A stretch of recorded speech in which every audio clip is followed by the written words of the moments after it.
Thank you very much, Mike. Hello, everyone. I hope people over the lunch can listen to what I have to say. And again, I'm Ron Stepanek. I am Director of Player Development for the PGA of America. And I am here to talk to you today about an industry-wide initiative with a very aggressive goal to grow the number of golfers in the country to 40 million.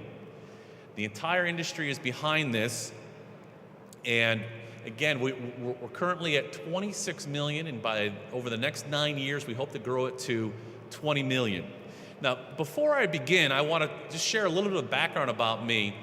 And for those of you who may not know this, but I was executive director for the Southern Iowa PGA for 9 years. And I lived here, and I worked in the golf industry, and had a lot of great experience, a lot of great friends. And during that time, I had one very unique experience that is very related to Golf 2.0. And one day I went to Locust Hill, just outside of Springfield, and I played the golf course, and I met the Kitchen family after. You know, I played all 18 holes and came in, and I went into their back room and was having a lunch dinner with them, and great people. And you know, and one of the owners, Mr. Kitchen, says, "Young man, what'd you think of my golf course?" And I looked at him and said, "Sir, I loved your golf course. It was fun, it was playable, great conditions."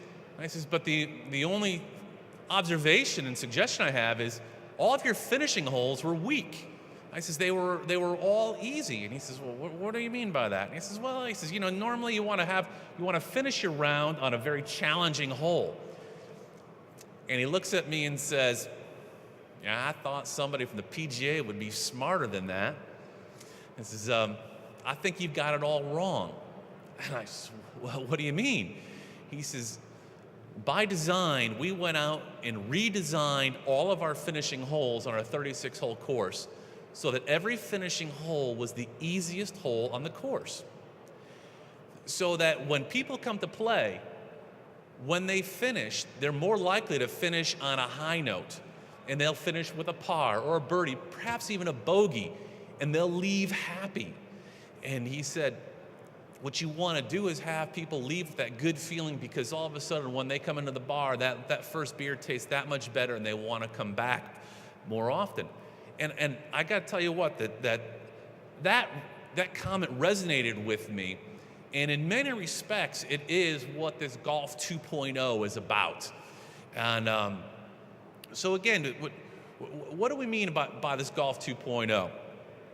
And just to share some statistics and trends to start off with, I think that everybody in the building is aware that the golf industry is suffering, like every other industry.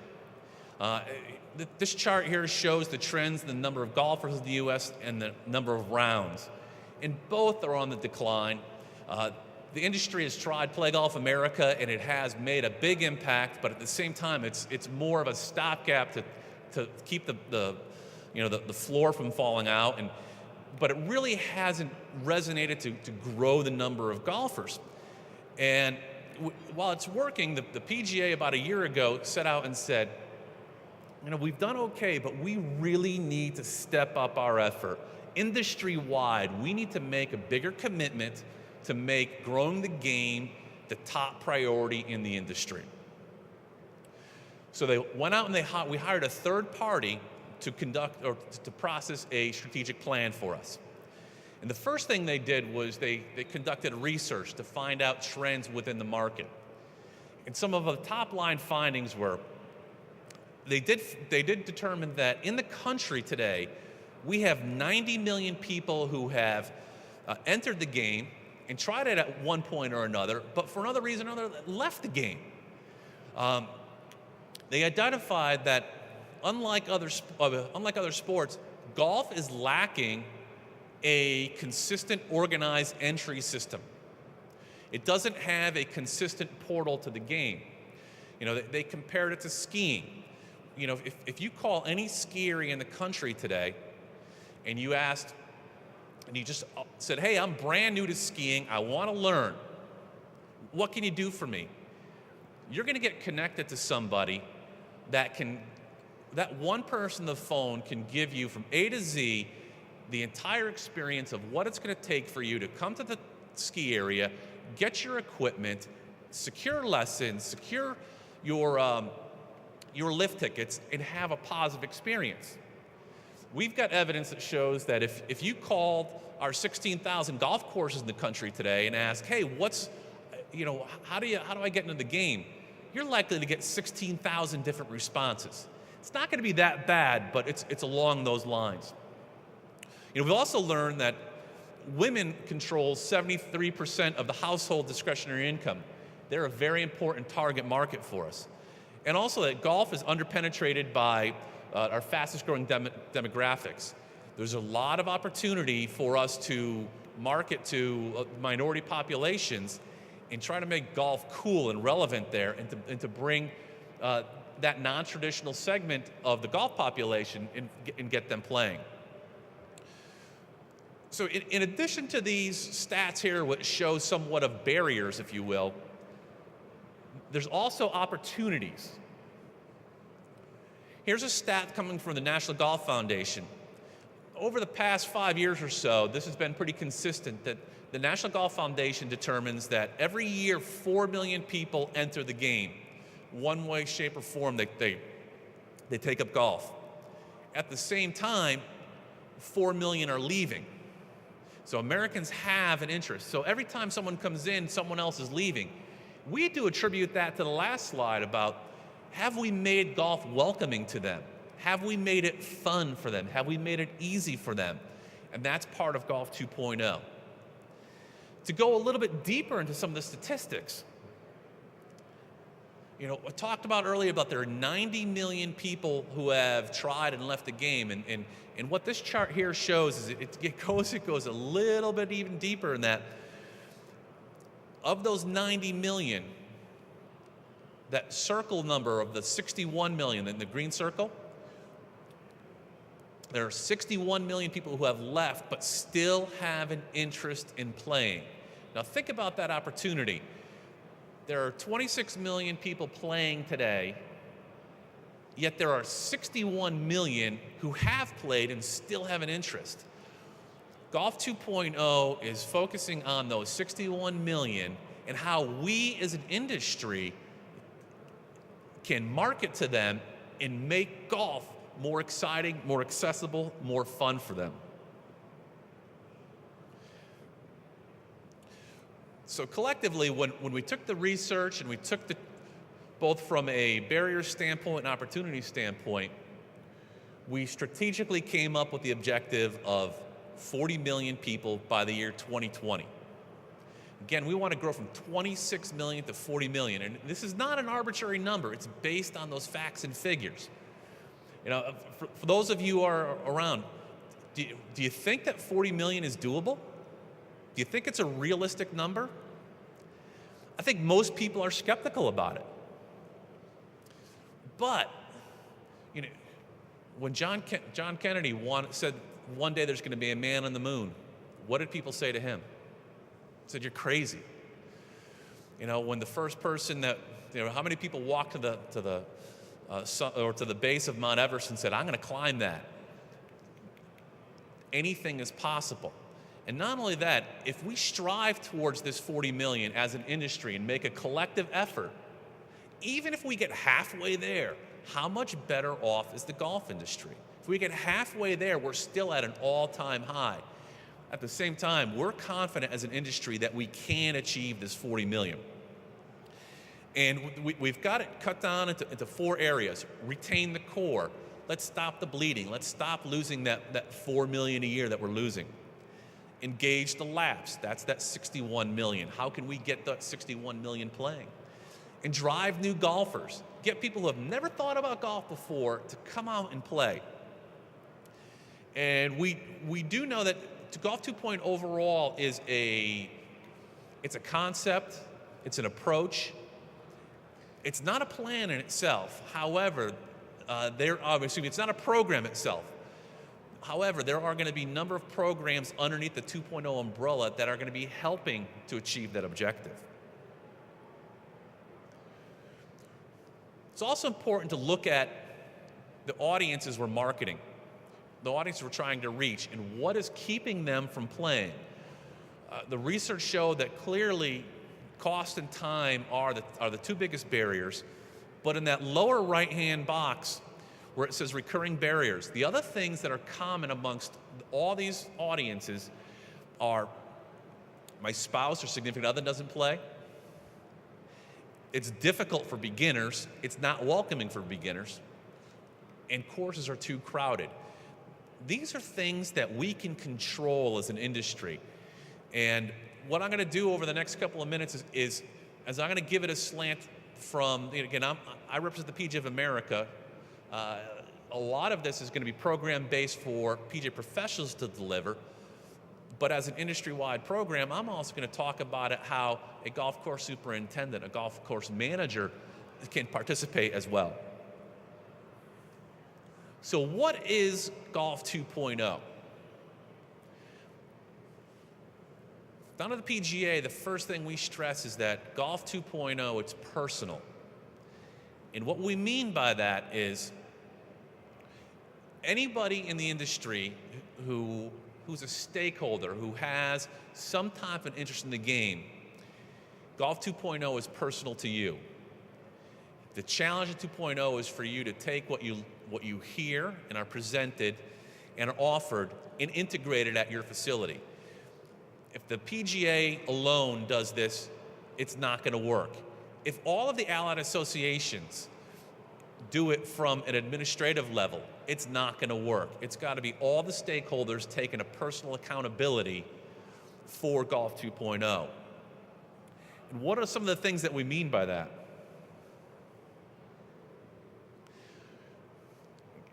Again, all stakeholders of the industry need to change their approach to how they do business. We need to change the landscape of business. We need to enhance the planning between all the parties within a golf facility.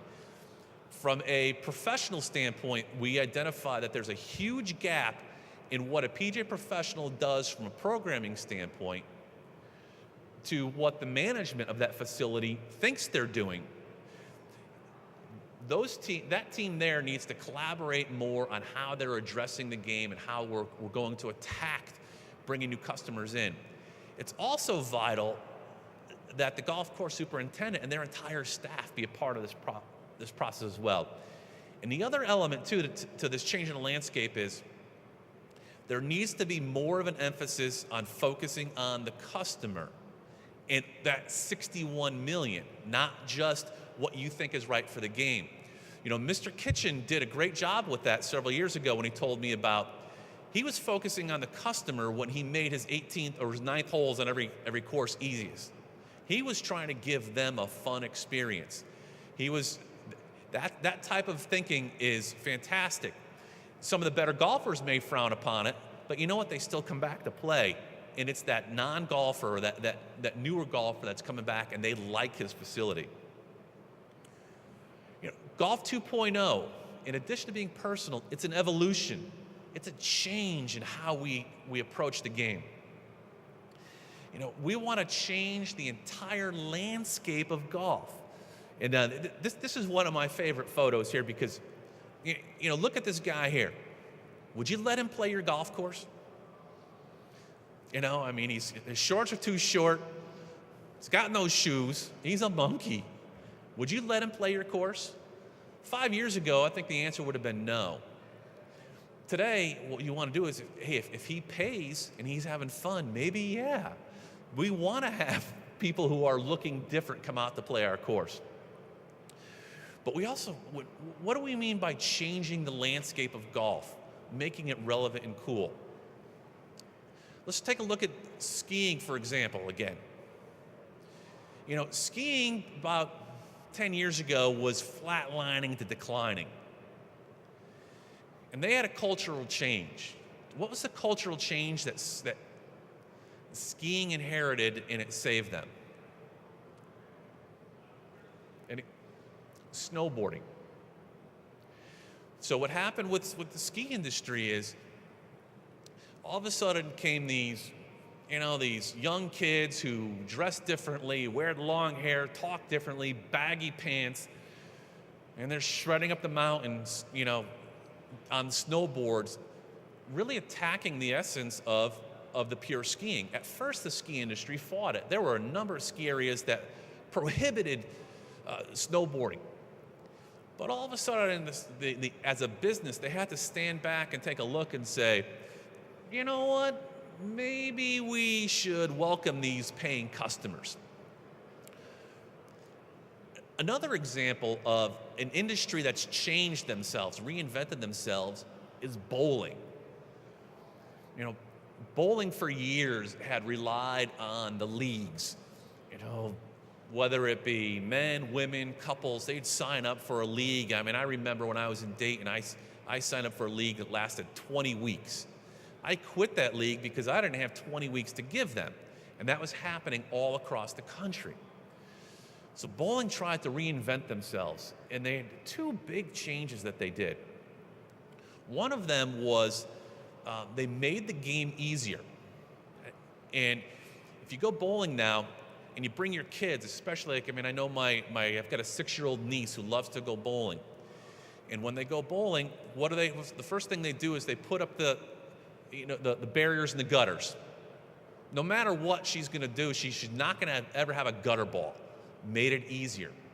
The other thing they did was they created this little ramp where she kind of points it at the pins, she picks up a ball, she puts it on, and the ball rolls down and she knocks down pins. When she does this, she has fun. Bowling changed their game to make it more fun for the customer. And all of a sudden, bowling is a huge family activity. You know, another thing that bowling did was the Thunder Bowl, the Disco Bowl. I don't know if you've seen this, but you can go to a bowling alley on a Thursday, Friday, Saturday night, and they turn off the lights and they play loud rock and roll music, and they have disco balls going on, and kids are running around, and it's crazy, it's mayhem. And, you know, do you think that the owner-operator of that bowling alley enjoys that experience? Do you think they like playing rock and roll so loud you can't talk? They like it when they count the register at the end of the night. And so for golf, we need to come up with that. We need to come up with our snowboarding. We need to come up with our gutter ball. We need to come up with our disco ball. Am I saying that, you know, we should make Caddyshack 2 fun and just change golf to be something crazy with targets? Nah, not necessarily. But what we need to be doing is making golf cool, making it relevant to all walks of our community. It's got to be welcoming, affordable, and it's got to be fun. And this is the whole essence of Golf 2.0, and this is what we're challenging the industry to collectively make a commitment to. And as we go to facilities, we ask, what is your commitment? What is the initial things that you can do? And I'm going to give some examples of programming, but overall, the things that the research showed us is, you know, you need to have qualified and enthusiastic instructors. Instructors who are focusing more on teaching people how to have fun than they are teaching them how to play the game. The entire staff needs to be engaged. There needs to be more of an emphasis when you're doing your planning on focusing on an end result. And what I mean by that is, there's evidence across the country that people are doing all kinds of programming and it's all kind of one-offs, but they're not thinking about, what's my end result? My end result is to create golfers. How do I set a strategic plan to get there? Modern technology for marketing and community marketing is vital. But this fifth point is where I'm going to be really going into detail on right now, and it's having a beginner-friendly physical plant. It's having a golf course that is friendly to welcome beginners. And again, I'm going to bring some examples up. You know, from a programming standpoint, these are the things that I'm going to cover which relate to the last slide. You know, from a golfer program standpoint, I'm going to talk about It's Okay, Get Golf Ready, Welcome to Golf Month. But to start off, I'm going to talk about what you can do to your golf course from a Golf 2.0 standpoint to change your mindset on making golf more interesting, more fun, and easier, more welcoming to that beginner golfer. The PGA of America is spearheading efforts right now to create what we're calling golf parks. And this might be more from I don't necessarily know if facilities will get directly involved with this, but we're looking to create standalone golf courses that are designed for kids and beginners. And if you can picture this for a second, and I apologize because I'm talking about courses first before some of our programming, but one of the programs I'm going to talk about is junior golf, and our philosophy is to make golf more like soccer and baseball. And how I mean that is, you drive around on a Saturday in the summer and you go past any park, and you're going to see it jam-packed with kids and families doing soccer, doing baseball, and they're running and they're screaming. They're having fun. It's all good. Well, to make golf cool and relevant to kids and families, we think we need to do the same type of experience. We need to create that same type of fun activity for kids and families. Now, and they want to do this on Saturday mornings, if you think about it. Now, do you think we could bring 200 kids to your golf course on a Saturday morning and let them run, scream, yell, and have fun? I don't think so. I don't think that's doable, because that's your bread and butter time. That's when your avid golfers are playing. But what the PGA is looking at is creating golf facilities that are away from the traditional course, where we can cultivate these types of experiences. And in addition to that, we've got a project in St. Louis right now that's going to be a 6-hole course, and we're going to do this type of programming. In the off times, we're going to market to seniors, and we're going to market to adults, but it's giving golfers a new experience for golf. Another thing we're doing is utilizing near equipment such as snag and birdie ball and try golf. And we're going to partner with Parks and Recs, and we're going to partner with Boys and Girls Clubs, and we're going to bring golf to them and create golf leagues. So that, if you think about like a Boys and Girls Club, if we can bring golf to them and get them playing at their facility, at their clubhouse, they're going to cultivate an interest and have a higher likelihood of coming out and transitioning to golf, to a golf course. And the final idea, which golf courses can consider, is within your physical structure you have right now, is there a way that you can develop some type of a novice course? Some type of what we're labeling a discover course? It's a bunny slope concept, whether it's either adjacent to your facility or whether you create some type of tees where you can give new golfers a short course experience. And when we get to the Tee It Forward program, I'll go into a little more detail on that. But from an adjacent course standpoint, here's an example of down at the PGA Golf Club, where they built a 6-hole pitch and putt course. And the longest hole here is, I think, like 60 yards.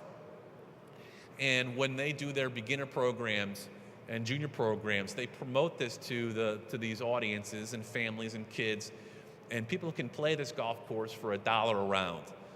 And are they profiting off it? Is $1 a round enough to maintain this? Probably not at this point. But what they're doing is they're giving these new golfers a welcoming experience where they can come back, they can play, and eventually graduate to the actual golf course. But from using your existing golf course standpoint, the PGA of America had partnered with U.S. Kids, and this is U.S. Kids marketed this first. We partnered with them, but it's been around for a long time.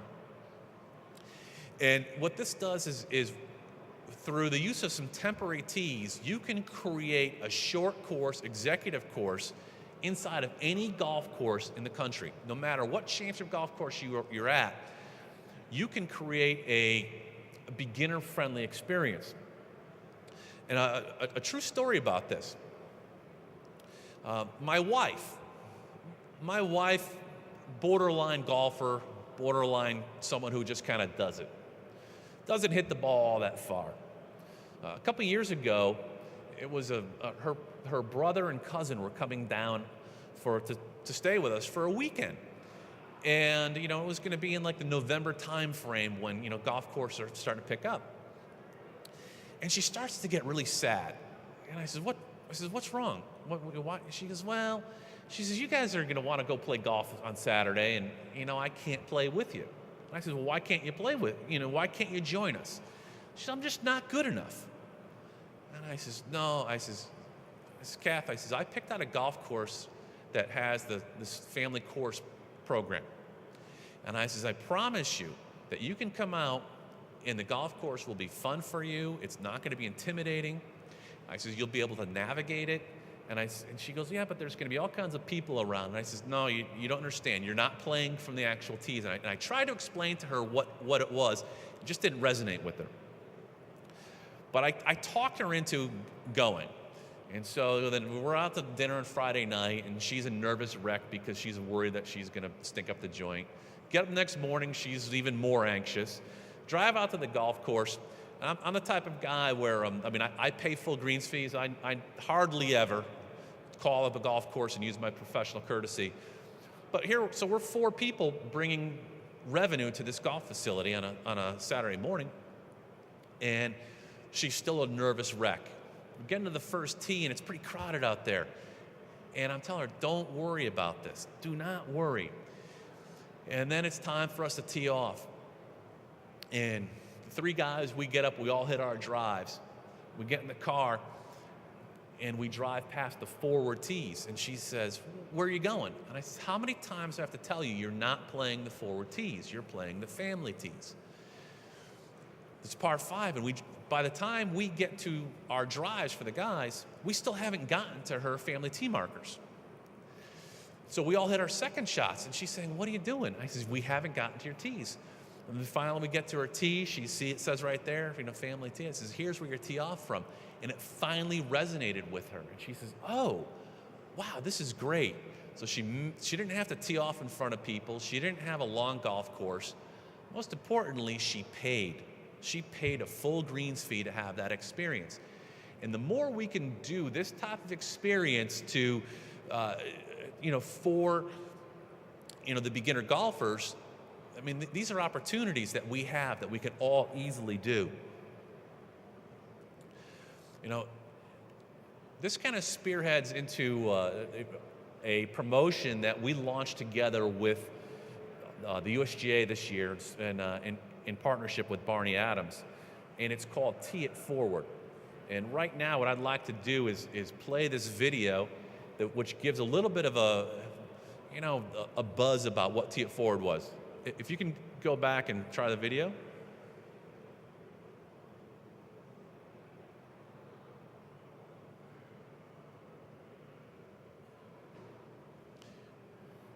Right. And as they're doing this, and I can give an explanation about what Tee It Forward is Barney Adams, founder of Adams Golf, he made a strong push last year to say that, in his opinion, people were playing from distances that were way too long for them. They were, and wanted to challenge people so that they chose a set of tees which could give them a tour equivalent experience. And what they meant by that was, on average, tour players on par 4s hit 8 irons for their approach shots. He wanted to challenge golfers to think about how could you choose a set of tees so that you're hitting 8 irons into every par 4. Go back to my wife. If she's playing the forward tees, she can't hit any par 4 in regulation. What fun is that? So what this does is that this Tee It Forward was a movement to get people to think differently, to think outside the box on what tees they play.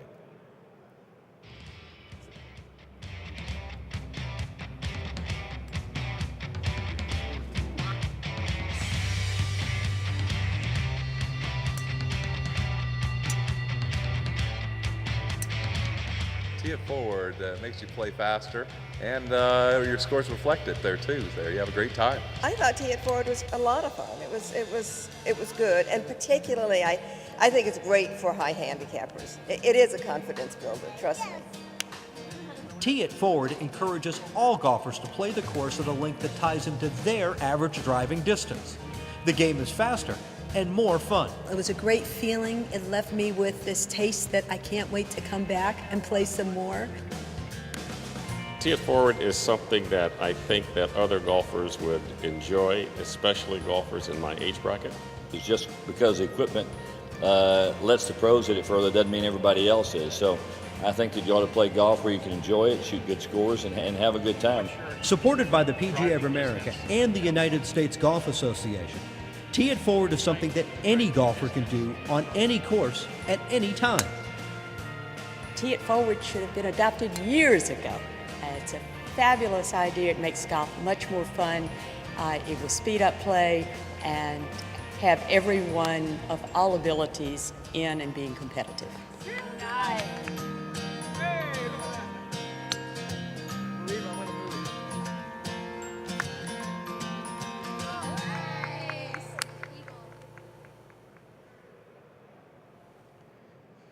So again, we launched this last year and it was so well received.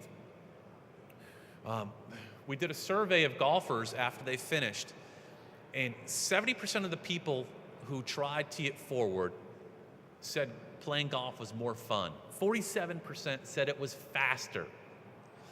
52% of the people who did this said that they're more likely to play, they're likely to play golf more often knowing they could tee it forward. And I had a great Tee It Forward experience on this past Sunday. I ran a little neighborhood golf outing. My wife was there, but we had 3 groups, and a lot of the guys were iffy golfers. They play a couple times a year, but and so I organized this golf outing, and we get to the golf course, and they all, I'm the commissioner, I'm a dictator, I don't listen to anybody, and I said, here's the rules of play for today. I says, we're gonna be playing 2-person scrambles. And they, okay, we like that. And I says, what tees are we playing from? We're playing a scramble, we gotta play from the back tees, right? And I says, no. I says, on every hole, your team has gotta be split. I says, I wanna have one player tee off from the middle tee, one player tee off from the forward tee. Oh, come on, we can't play from the forward tees, that's girls' tees. I says, guys, I'm telling you, I'm giving you permission. You can play one person on the front tee, or the forward tee, or the middle tee, and one from the forward. And and they went out and played. And I will tell you that almost every one of these players came to me after the round and said they had never had more fun playing golf. And what we did with that, though, was we gave them permission, especially some of the lousy golfers, to play from where they needed to play from, that forward tee. And I kind of packaged it so they were kind of going back and forth. So what Tee It Forward is trying to do is change the mindset of the golfer. I look at my father-in-law, who used to be a 10 handicap, and now he can't hit the ball much more than 180. Tee It Forward is giving him permission to play from the most appropriate tees, where where he can hit greens in regulation again. But we've got to be careful as a golf industry on this, because in many respects, we need to tell that beginner golfer, and some existing golfers who don't hit the ball very far, i.e. a lot of women, we need to tell them to hit from distances where you don't have actual tee markers. We're telling them in many instances to play from those family tees. And we see that as okay for a temporary solution. But when we got our feedback from people, women had less positive comments than men did on this. And a big reason why is because we were telling them from playing from temporary tees. It wasn't authentic, and they felt cheated. And so for this coming year, we've got 2 pushes. One of those pushes is, we got to be careful about this. we're not necessarily telling golf courses to build new tees to create a 3,000, a 3,500, or a 4,000 yard experience. There's a big expense to that. We're not in a position to do that yet. But we know probably of a dozen golf courses that are doing that, and so we want to really monitor them to see what did it cost and what was the return on investment, so we can share examples with the industry about maybe this is a good way to go because you're creating that welcome experience. But if you don't do that, in the very least, if you use the family tee concept, what can you do to make it more authentic? Can you put a bench near the tee markers? Can you get it rated by Steve, one of the local golf associations? But the more we can do to make it authentic, the better off we are. So Tee It Forward has been, again, a huge success, changing the landscape of golf, making it fun. I don't know if you noticed on that slide, but Jack Nicklaus is one of the spokespeople for Tee It Forward. And I just wanted to share this slide here that, when it comes to 2.0 overall, Jack Nicklaus is one of the biggest supporters of this concept. And it comes as a surprise to us because Jack has traditionally been one of the people who really has been committed to and passionate about protecting the traditions of the game. Not anymore. He knows we need to change the game. As a matter of fact, he spearheaded an initiative this past, it was probably July, where at Muirfield Village, they ran a 12-hole tournament with an 8-inch cup. And the people that played it had a ball. Outside the box type of thinking. They're gonna do it again. Their audience is a little different because it is the existing golfer. But I tell you what it did for the existing golfer was, 8-inch cup, 12 holes, you play a lot faster. And so you didn't have to commit that half a day for that 18-hole experience. So those are some things that we are piloting. Another real fun thing that we came up with for, again, changing the landscape of golf is the It's Okay way to play. And, what this does is, for years, golf professionals have been telling this to their golfers. Hey, it's okay to have fun. It's okay to tee up the ball no matter where you are on the hole. It's okay to throw the ball away from a tree or a rock. It's okay to throw the ball out of a bunker. We've been telling this to people for years and years and years. Well, this year, we actually put it into writing. And we shared it with PGA members. We shared it with the industry. We've got it on our website. And second to Tee It Forward, this has been the thing that's been received the best, which surprised me. For some real life examples I've got a young man who works for me, and he's married, and his wife is 23, and they play, and he's a PGA member, and he's tried to teach her how to play, and she does all right. And I says, Joe, we've got this list of these 18 It's Okay hints. I says, can you show this to your wife and see what she says? And she takes it, and she looks at it, and she reads it, and she says, Joe, you've been telling me this for years. I've got it in writing now. Now I can do it. She never believed him before, but now because she's got it in writing, she thinks that she can do it. And I met with a course in Atlanta, and I showed them this. And they've got a problem where it's an executive course, and they find that most of their golfers, or the people going through the new golfer programs, just become range rats. They took this and posted it by their range. All of a sudden, they're seeing people going from the range to playing because, once again, they've got permission to do these things.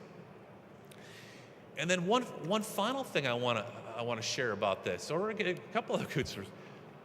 My wife, when she saw this, you know what she said to me? She says, Ron, you know how I always got nervous when a ranger came by? And you know how I'd never take preferred lies or always wanted to putt out?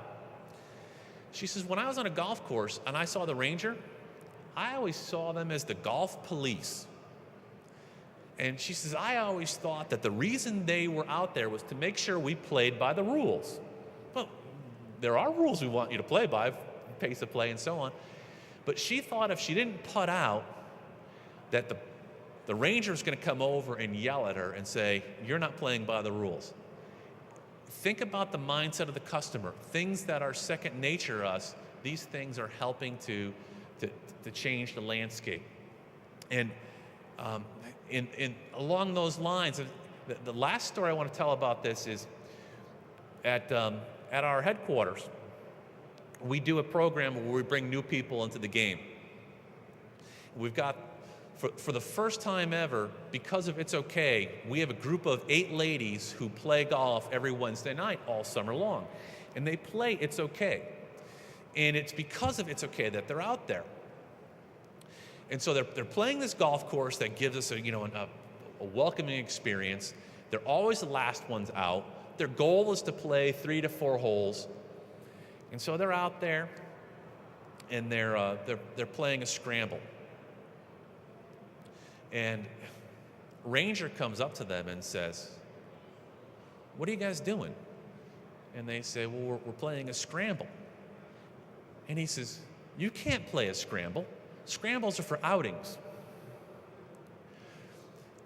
That's another, back to when I talked about engaging your staff, that's a reality.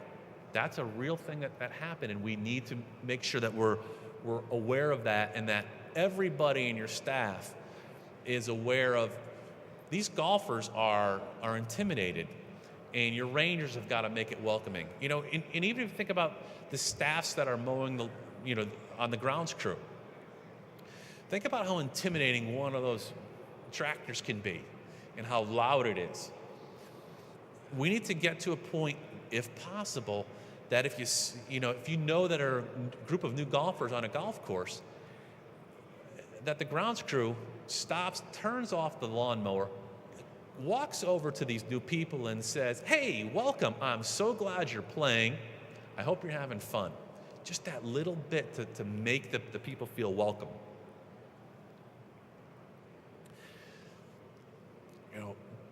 Earlier I talked about the industry not having a standardized approach to bring people into the game.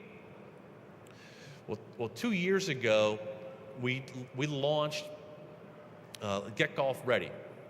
And Get Golf Ready has been probably the closest thing the industry has ever had to a standardized approach to bringing people in the game. And this was molded by a combination of best practices, pilots, and more importantly, by consumer focus groups. We asked consumers what could make them want to play. And so we created this program. We've been promoting it. We've got now over 1,800 facilities that are doing Get Golf Ready. Thanks to Golf 2.0, we're anticipating that Get Golf Ready we're going to use these 3 years as a basis, and it's going to explode. And philosophically, we hope someday that Get Golf Ready is synonymous with people wanting to learn to play. But we have a long ways to go. And, back to the staffing issues and staffing challenges. We know that 1,800 golf courses are doing Get Golf Ready. We have evidence that they do have students, and they're doing program, and they're doing a good job. However, we also have evidence that their staffs are not aware. Through our secret shopper calls that we do, 2 years ago, when we called every Get Golf Ready facility, and the conversation was simply, "Hi, I'm new to the game. Want to take up the game? Do you have any programs for beginners?" 2 years ago, 62% of the people answering the phone gave a negative experience. It's not that they didn't know about Get Golf Ready, but they gave a bad, unwelcoming experience to that person. This year, I'm happy to say that we dropped that down to 40%, but there's still a huge gap there. And it's so vital that everybody in your shop needs to make a commitment. They need to know that golf needs to be more welcoming to that new golfer.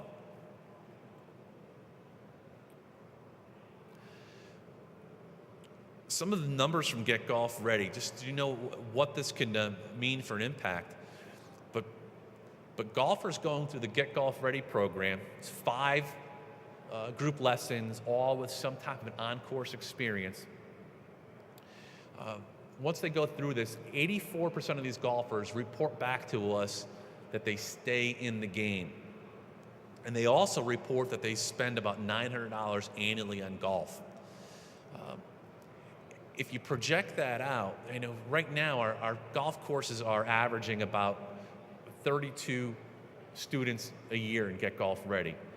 That's a $23,000 impact to the industry. May not necessarily mean to your golf facility, because they might be going, to Golf Galaxy to buy their clothes or their clubs.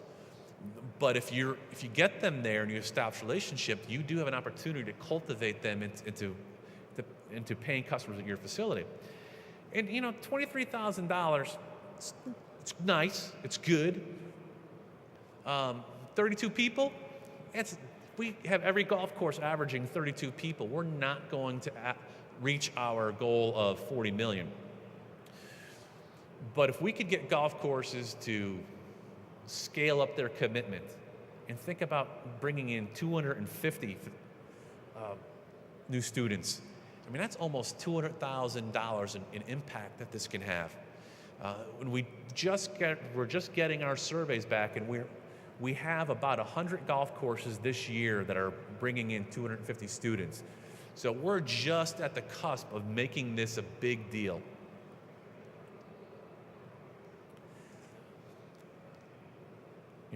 Another very easy new promotion this year that I encourage everybody to get involved with is Welcome to Golf Month. And this was incubated from a PGA Free Lesson Month. For years, since 1998, we've been promoting PGA Free Lesson Month with Golf Digest. Calls on for PGA professionals to give free 10-minute lessons. A couple things about this is, one, you have to have a PGA professional. Two, this was targeting kind of everybody. And we found that less than 20% of the people that were doing this were new to the game, and less than 20% were new customers. So it became a little stale in that we're doing the same programs to the same people. We've molded it to become Welcome to Golf Month. Golf Digest is really excited about this. We're working towards developing a brand new Welcome to Golf resource. But if you can piggyback on national promotion to be part of Welcome to Golf Month, we can hopefully create an interest from that 61 million who still want to play. The Welcome to Golf Month is inviting, and we hope that we can connect them back to you. You can give them some type of free experience. Hopefully it's an hour clinic and you have 20, 30 people there, and you can turn them into golfers. You can put them into that Get Golf Ready class. In Charlotte this past year, there was a group of 9 golf courses that on the same day all ran a Welcome to Golf Day program, and they kind of co-opted some marketing. It was 9 golf courses, and they brought in, it was a total of, it was like 180 students. So they averaged only about 20 people each at their free programs. And just on similar things we do in this, we weren't too happy with that number. However, these golf courses reported a 62% conversion rate. So 62% of those 180 people, after this experience, signed up for Get Golf Ready. So if you do these types of promotions, this is, again, changing the landscape. It's creating a fun, free, non-intimidating experience to get new people to come to your facility. Some other outside-the-box approaches that we're looking at is that of our junior golf. For years, we've all known junior golf is the lifeblood of the growth of the game. PGA professionals facilities have been doing a fantastic job for years. Our stats show that overall, PGA professionals bring more junior golfers into the game than any other entity in the country. But it's still not enough. And so from an industry standpoint, we're looking at changing our approach to how we're marketing to kids. Again, how can we make it cool, relevant, fun? And just going to give you some, on a high level, some changes that are going on is the PGA is worked on our standard curriculum that we promote to the golf industry on what to deliver programming to kids. And we came up with the PGA Sports Academy. And in addition to the traditional golf skills and etiquette and history, which are vital, we've added kind of two fresh approaches. And one of them is there's a huge focus on fitness and nutrition and motor skill development and getting kids running and jumping. And that has been extremely well received by parents, kids, and professionals. And the other thing that we've done is we're increasing the integration of near golf experiences. And how can we make golf fun? You know, and I run a neighborhood golf program every Thanksgiving. And it's just a fun thing. We bring golf to my neighborhood. I create a 9-hole course. And there were a bunch of kids that come over. And 3 years ago, I started off by, I did a clinic for the kids. You know, and I had pros do a clinic. And they taught them how to hold the club, and they told them how to swing. And it was boring. The kids had no fun.